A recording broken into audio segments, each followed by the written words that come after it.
తులసి సిద్ధు ఆడుతున్న ప్రోగ్రాంలో next game start అవుతుంది. అక్కడ యాంకర్ ఇలా అనౌన్స్ చేస్తూ ఉంటుంది.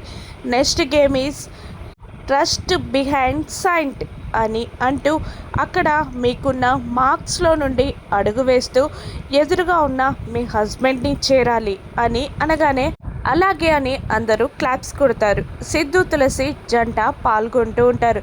ఇక కళ్ళకి గంతలు కట్టుకొని తులసి అడుగులు వేస్తూ ఉండగా సిద్ధు డైరెక్షన్స్ ఇస్తూ ఉంటారు.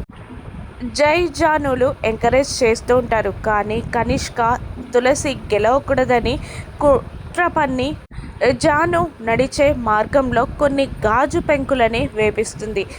అది చూడని సిద్ధు తులసి అనుకోకుండా తులసి ఆ గాజు పెంకులపై అడుగు వేస్తుంది. దాంతో అమ్మా అని అరుస్తుంది. కానీ గేమ్ నుండి మాత్రం క్విట్ అవ్వదు. ఆ కాలుకి తగిలిన గాయంతోనే గేమ్ ఆడడం మొదలు పెడుతుంది తులసి. జై జానులు కూడా కోపంతో ఊగిపోతారు కనిష్క చేసిన పనికి. ఇక సిద్ధు డైరెక్షన్స్తో గేమ్ విన్ అవుతుంది తులసి.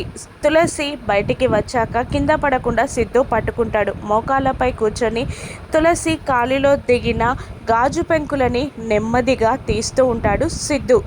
ఏం కాదు అన్నట్టు కళ్ళతో సైగ చేస్తూ ఉంటాడు సిద్ధు. సరే అన్నట్టు తులసి తల ఊపుతూ ఉంటుంది. అంత గాయాలతో కూడా అంత స్పిరిట్తో గేమ్ పూర్తి చేసిన సిద్ధు తులసికి హ్యాట్సప్ చెప్తాడు గగన్. కనిష్కకి సిద్ధు తులసి ఏ విధంగా బుద్ధి చెప్తారు? ఈ ప్రోగ్రామ్కి విన్నర్స్ సిద్ధు తులసి అవుతారా?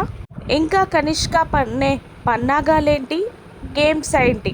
రాను ఎపిసోడ్స్లో చూద్దాం. Thank you for watching.